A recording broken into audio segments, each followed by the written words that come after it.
Hello friends, welcome to day trader Telugu and good evening. So మొదట US elections and ఆ US elections రిలేటెడ్గా మనం గమనించాల్సిన ఇంపార్టెంట్ ఈవెంట్స్ ఏంటి అండ్ ఇప్పుడు జరిగిన యూఎస్ ఎలక్షన్స్ రిలేటెడ్గా మన మార్కెట్ ఎలా రియాక్ట్ అవ్వడానికి పాసిబిలిటీ ఉంది, వాటిని మాట్లాడుకునే ప్రయత్నం చేద్దాం.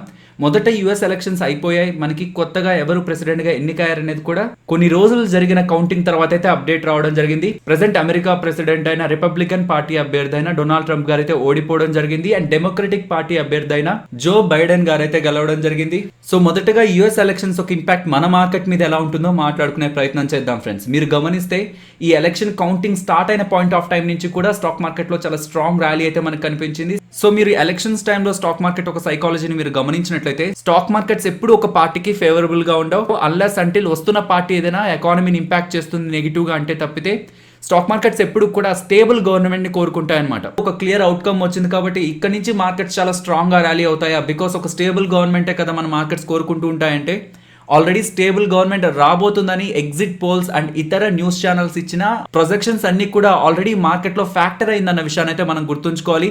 ఎఫ్ఐఎస్ లాస్ట్ వీక్ లో foreign institutional investors last week లో 13,400 కోట్ల దగ్గరగా మన ఇండియన్ మార్కెట్స్ లో ఇండియన్ ఈక్విటీ మార్కెట్స్ లో పెట్టుబడులు చేయడం జరిగిందనమాట.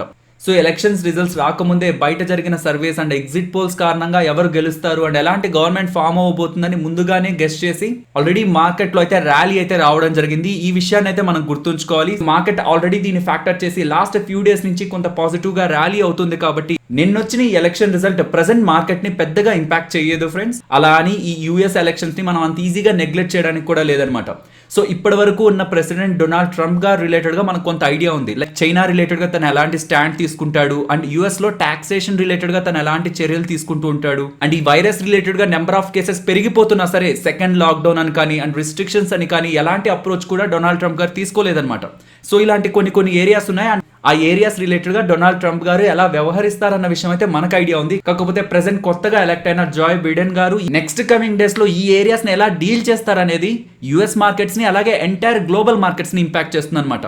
సో అలా మనం గమనించగలిగే 5 ఇంపార్టెంట్ టాపిక్స్ గురించి మాట్లాడుకుందాం. బట్ ఈ వీడియోలో ఇతర కంటెంట్ కూడా చాలా ఎక్కువగా ఉంది కాబట్టి సింపుల్ గా కవర్ చేసే ప్రయత్నం చేస్తాను. బికాస్ డీటెయిల్ గా మాట్లాడితే వీడియో లెంత్ చాలా ఎక్కువగా పెరిగిపోతుంది కాబట్టి.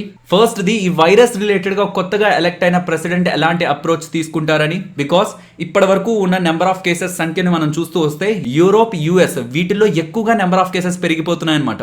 సో యూరోప్ లో కొన్ని కంట్రీస్ అయితే సెకండ్ లాక్డౌన్ వైపుగా అయితే అడుగులు వేస్తున్నాయి. కాకపోతే యుఎస్ నుంచి సెకండ్ లాక్డౌన్ అని రిస్ట్రిక్షన్స్ అని ఇలాంటి అప్డేట్స్ మనకి ఎప్పుడు కూడా రాలేదన్నమాట. Because Donald Trump as a businessman economy మీద రిస్ట్రిక్షన్స్ ఉంచకుండా ఉండే ప్రయత్నమే చేశారు. కాకపోతే ప్రెసెంట్ కొత్తగా ఎలక్ట్ అయిన జాయ్ బైడెన్ గారు యూరోప్ తరహాలో అమెరికాలో కూడా ఏదైనా రిస్ట్రిక్షన్స్ ని విధిస్తారా అనే ఒక క్వశ్చన్ మార్క్స్ కూడా ఉన్నాయన్నమాట. సెకండ్ ఇది ట్యాక్స్ అనమాట. సో జాయ్ బైడెన్ గారు ఎన్నికల్లో ఎలక్ట్ అయితే అమెరికాలో ఎవరైతే ఎక్కువగా డబ్బులు సంపాదిస్తున్నారో వాళ్ళ మీద ప్రెసెంట్ ఉండే ట్యాక్స్ కంటే ఇంకొంత ఎక్కువ ట్యాక్స్ వేసేదానికి పాసిబిలిటీ ఉంటుందనేలాగా ప్రెసెంట్ మనకి అప్డేట్స్ అయితే ఉన్నాయి. వాళ్ళు ట్యాక్స్ ని పెంచినట్లయితే అక్కడ ఉన్న కంపెనీస్ ఒక ఎర్నింగ్స్ మీద ఇంపాక్ట్ పడుతుంది అనమాట. సో అది యుఎస్ ఒక స్టాక్ మార్కెట్స్ ని నెగిటివ్ గా ఇంపాక్ట్ చేస్తుంది. కాకపోతే ఇది emerging markets like Indian markets కి కొంత పాజిటివ్ గా ఉంటుంది ఫ్రెండ్స్. బికాస్ వాళ్ళు అక్కడ ట్యాక్స్ ని రైజ్ చేసే ప్రయత్నం చేస్తే అక్కడ ఉన్న కంపెనీస్ ఒక ఎర్నింగ్ ఇంపాక్ట్ అవుతాయని most of the funds American markets లోంచి ఎమర్జింగ్ మార్కెట్స్ లో కూడా ఫ్లో అవడానికి పాసిబిలిటీ ఉంది.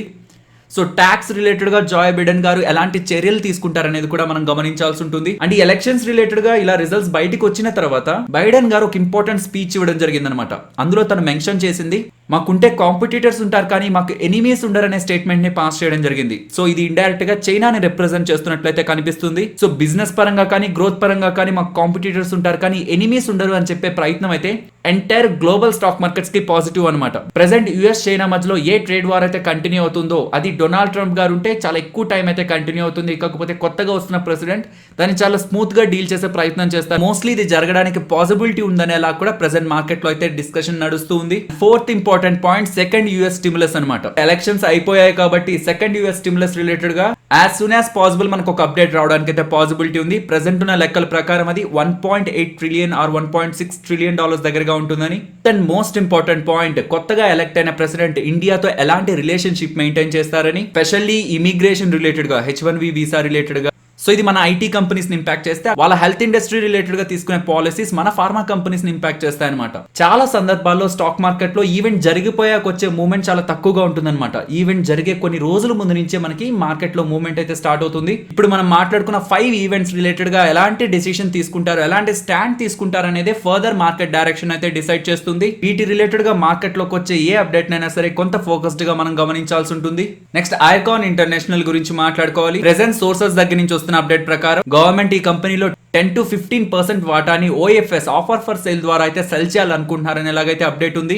కేవలం ఈ కంపెనీ అనే కాదు ఫ్రెండ్స్, ఐఆర్సిటిసి, ఆర్వీఎన్ఎల్ వాటిల్లో కూడా గవర్నమెంట్ అనుకున్న వాటాని ఓఎఫ్ఎస్ రూట్ లో సెల్ చేయాలనుకుంటుంది. అది బై డిసెంబర్ లోపు జరుగుతుందనేలాగా రీసెంట్ టైమ్స్ లో మనకి రిపీటెడ్ గా అప్డేట్స్ వస్తున్నాయి. కానీ అఫీషియల్ గా మనకి ఏ కంపెనీ దగ్గర నుంచి కూడా ఓఎఫ్ఎస్ రాబోతుందని అయితే అప్డేట్ రావట్లేదు. ఫ్యూచర్ రిటైల్ గురించి మాట్లాడుకోవాలి ఫ్రెండ్స్. ఫ్యూచర్ రిటైల్ అలాగే రిలయన్స్ ఇండస్ట్రీస్ మధ్యలో జరిగిన డీల్ రిలేటెడ్ గా అమెజాన్ వాళ్ళు అడ్డుపడి సింగపూర్ ఆర్బిట్రేషన్ ట్రిబ్యునల్ నుంచి ఈ డీల్ జరగకూడదు అని చెప్పి వాళ్ళ ఆర్డర్స్ అయితే తీసుకొచ్చారు. అండ్ అక్కడితో ఆకుండా అమెజాన్ వాళ్ళు బిఎస్సి, ఎన్ఎస్సి అలాగే సెబీ కూడా ఈ డీల్ జరిగేలా చూడొద్దు అని చెప్పి ఈ డీల్ అగైనెస్ట్ గా అమెజాన్ వాళ్ళు ముందుకు వెళ్లే ప్రయత్నం చేస్తున్నారు. వీటన్నిటిని ఎదుర్కోవడానికి ఫ్యూచర్ రిటైల్ వాళ్ళు ఢిల్లీ హైకోర్టులో లా సూట్ అయితే ఫైల్ చేయడం జరిగిందనమాట. ఫ్యూచర్ రిటైల్ అలాగే రిలయన్స్ ఇండస్ట్రీస్ మధ్యలో జరుగుతున్న డీల్ ని ఎవరు ఆపకుండా చూసే ప్రయత్నం చేయమని ఢిల్లీ హైకోర్టును అయితే ఆశ్రయించడం జరిగింది. దీనికి హైకోర్టు ఇంకా రెస్పాండ్ అవ్వలేదు. అండ్ ఏ డేట్ లో ఈ హీరింగ్ ఉంటుంది అనేది కూడా ప్రెసెంట్ అప్డేట్ అయితే లేదు. నెక్స్ట్ ఐటీసీ రిజల్ట్స్ అయితే రావడం జరిగింది friends. Compared with previous results ఈ ఐటీసీ రిజల్ట్స్ అయితే కొంత స్పెషల్ అనమాట. బికాస్ వీళ్ళు ఎఫ్ఎంసీజీ సెగ్మెంట్ లో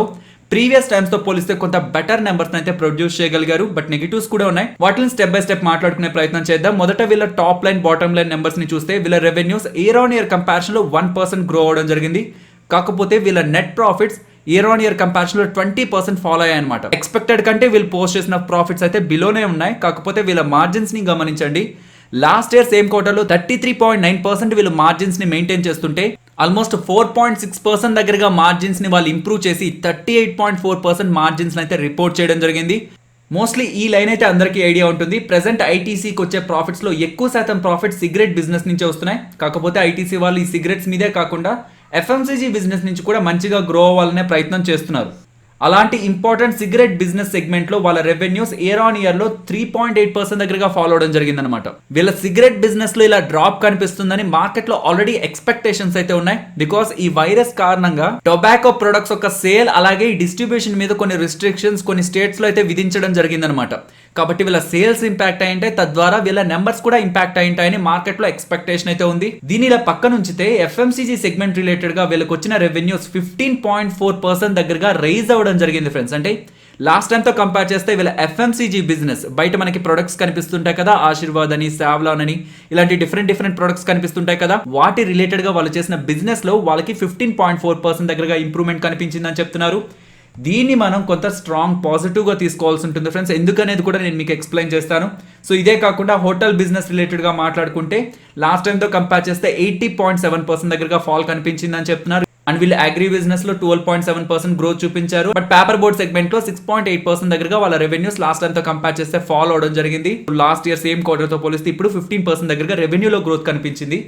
కాకపోతే ప్రాఫిట్ బిఫోర్ ట్యాక్స్ పీబీటీని మీరు గమనించండి. అంటే ట్యాక్స్ కట్టే ముందు సిగరెట్స్ కాకుండా ఇతర ఎఫ్ఎంసీజీ సెగ్మెంట్ నుంచి వీళ్ళు ఎంత ప్రాఫిట్ ని సంపాదించారో అది లాస్ట్ టైం తో పోలిస్తే ఎంత గ్రో అయిందని మీరు గమనిస్తే లాస్ట్ ఇయర్ సేమ్ క్వార్టర్ లో కేవలం ప్రాఫిట్ బిఫోర్ ట్యాక్స్ 90 crores గానే ఉంది. కాకపోతే ఈసారి అది 253 crores గా ఉందన్నమాట.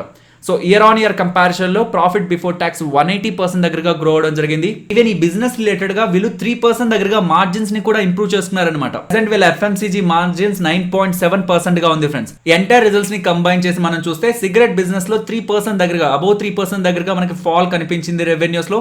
సో డెఫినెట్లీ వాళ్ళ ప్రాఫిటబిలిటీని ఇంపాక్ట్ చేస్తుంది. బట్ ఈ నెగిటివ్ కంటే కూడా వీళ్ళ ఎఫ్ఎంసీజీ బిజినెస్ లో చూపించిన మార్జిన్ ఇంప్రూవ్మెంట్ అలాగే ఆపరేటింగ్ ప్రాఫిట్ అయితే మనం పాజిటివ్ గా గమనించవచ్చు. అండ్ అలాగే ఐటీసీ వాళ్ళు లాంచ్ చేస్తున్న కొత్త ప్రొడక్ట్స్ రిలేటెడ్ గా కూడా ఇన్వెస్టర్స్ ప్రెజెంటేషన్ లో అయితే మనకి అప్డేట్ చేయడం జరిగింది. So ITC investor presentation PDF అయితే నేను మీకు టెలిగ్రామ్ లో అయితే అప్లోడ్ చేయడం జరిగింది ఫ్రెండ్స్. 4:30 అరౌండ్ అయితే నేను ఈ పీడిఎఫ్ ని అప్లోడ్ చేశాను.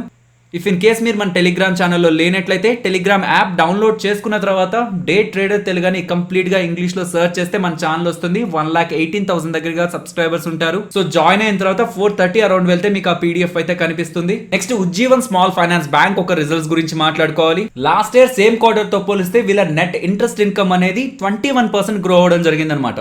సో ఇది మనం పాజిటివ్గా తీసుకోవాల్సి ఉంటుంది. బట్ వీళ్ళ net interest margin last time 10.8% దగ్గరగా ఉంటే ఈసారి అది 10.2% అంటున్నారు ఫ్రెండ్స్. కాకపోతే ఈ క్వార్టర్లో రీటైల్ డిపాజిట్స్ 49%గా ఉన్నాయని చెప్తున్నారు. అంటే ఆ స్మాల్ ఫైనాన్స్ బ్యాంక్లోకి వచ్చే ఎంటైర్ డిపాజిట్స్లో కేవలం రీటైల్ డిపాజిట్స్ 49 అని చెప్తున్నారు. సో అసెట్ క్వాలిటీ వీళ్ళు చూపిస్తున్న నెంబర్స్ ప్రకారం అయితే స్టేబుల్గా మెయింటైన్ అవుతుంది. కాకపోతే సుప్రీంకోర్టు మొండి బకాయిల్ని ప్రకటించొద్దు అని చెప్పింది కాబట్టి వీళ్ళు ఇలా స్టిల్ స్టేబుల్ అసెట్ క్వాలిటీని అయితే మెయింటైన్ చేయగలుగుతున్నారు. వీళ్ళకి సంబంధించిన రిటర్న్ ఆన్ అసెట్స్ అలాగే return on equity last time తో పోలిస్తే కొంత ఫాల్ అవడం జరిగింది. నెక్స్ట్ వీళ్ళ సీఈఓ ఏం చెప్తున్నారు అనేది మనం గమనిస్తే ఈ మోరటోరియం ఎండ్ అయిపోయిన తర్వాత వీళ్ళు ఎవరికైతే అప్పుగా ఇచ్చారో అందులో 91% ఆఫ్ కస్టమర్స్ అందరూ కూడా తిరిగి వాళ్ళ లోన్స్ ని రీపే చేయడం స్టార్ట్ చేశారని చెప్తున్నారు. అండ్ ఈ బ్యాంకుకు సంబంధించిన కలెక్షన్స్ ఇండస్ట్రీలోనే బెస్ట్ అని చెప్తున్నారు అనమాట. సో ఈ స్మాల్ ఫైనాన్స్ బ్యాంక్ రిలేటెడ్ గా కంపెనీ పోస్ట్ చేసిన డేటా అలాగే వాళ్ళ సీఈఓ ఇచ్చిన కామెంట్స్ వీటన్నిటిని కంబైన్ చేసి చూస్తే రిజల్ట్స్ అయితే బాగున్నాయి. నెక్స్ట్ నిఫ్టీ అలాగే bank Nifty support and resistance మాట్లాడుకుందాం. Present SGX Nifty almost 100 points positive గా ఉందన్నమాట. ఆల్మోస్ట్ 102 దగ్గర అయితే ఉంది. సో 12,368 దగ్గర మనకి ఎస్జిఎక్స్ నిఫ్టీ అయితే ప్రెసెంట్ క్లోజ్ అవడం జరిగింది ఫ్రెండ్స్. ప్రీవియస్ గా ట్రేడ్ అయ్యి క్లోజ్ అవడం జరిగింది. మన మార్కెట్స్ లో వచ్చే పాజిటివ్ ఓపెనింగ్ ని మార్కెట్స్ ఎలా సస్టైన్ చేస్తాయనేదే మెయిన్ క్వశ్చన్ అవుతుంది అనమాట. సో ఓపెనింగ్ ఒకవేళ గెయిన్స్ తో ఓపెన్ అయినట్లయితే ఓపెనింగ్ ప్రైస్ నుంచి మార్కెట్ ఎంతవరకు టాప్ సైడ్ కి మూవ్ అవుతుంది, ఎంతవరకు స్ట్రెంత్ చూపించగలుగుతుంది అనేది ఇంపార్టెంట్ క్వశ్చన్. సో ప్రెసెంట్ ఉన్న దగ్గర నుంచి నిఫ్టీ టాప్ సైడ్ కి మూవ్ అయ్యే ప్రయత్నం చేస్తే 12,340 దగ్గర రెసిస్టెన్స్ ఫేస్ చేయడానికి పాసిబిలిటీ ఉంటుంది అనుకుంటున్నాను. And if in case down side fall అయితే 12,116 సపోర్ట్ గా చూస్తున్నాను. అండ్ బ్యాంక్ నిఫ్టీ సపోర్ట్ 26,380 దగ్గర అండ్ రెసిస్టెన్స్ 26,940 దగ్గర. నిఫ్టీ ఆప్షన్ చైన్ మాట్లాడుకునే ప్రయత్నం చేద్దాం ఫ్రెండ్స్. ప్రెసెంట్ మీరు చూస్తున్నది November monthly expiry contract data. So present ఉన్న లెవెల్స్ ప్రకారం ఇక్కడ నుంచి టాప్ సైడ్ కి మూవ్ అవుతుంటే 12,500 దగ్గర మనకు overall open interest call writers దగ్గర నుంచి ఎక్కువగా కనిపిస్తుంది. అండ్ ప్రెసెంట్ ఉన్న లెవెల్స్ నుంచి డౌన్ సైడ్ కి మూవ్ అయితే 12,000 దగ్గర చాలా high open interest put writers దగ్గర నుంచి మనకు కనిపిస్తుంది అనమాట. So 12,000 down side and 12,500 top side ఈ రేంజ్ లోనే నిఫ్టీ ట్రేడ్ అవుతుంది అనేలాగా కాల్ అలాగే పుట్ రైటర్స్ అయితే బిలీవ్ చేస్తున్నారు. సో ఫైనల్లీ ఇది ఫ్రెండ్స్ మన వీడియో నచ్చిందా? సో నచ్చితే వీడియోని లైక్ చేయడానికి ప్రయత్నించండి. అండ్ ఈ వీడియో మన వాళ్ళకి యూజ్ అవుతుంది అనుకుంటే తప్పకుండా షేర్ చేయండి. అండ్ మన ఛానల్ని సబ్స్క్రైబ్ చేయనట్లయితే ఛానల్లో ఉన్న వీడియోస్ని ఒకసారి గమనించండి ఫ్రెండ్స్. ఇఫ్ ఆ వీడియోస్ మీకు ఇంట్రెస్టింగ్ అనిపిస్తేనే ఛానల్ని సబ్స్క్రైబ్ చేసి పక్కనే ఉన్న బెల్ ఐకాన్ క్లిక్ చేయండి. మరొక ఇంట్రెస్టింగ్ వీడియోతో మళ్ళీ మీ ముందుకు వస్తాను. అంతవరకు టేక్ కేర్. జై హింద్.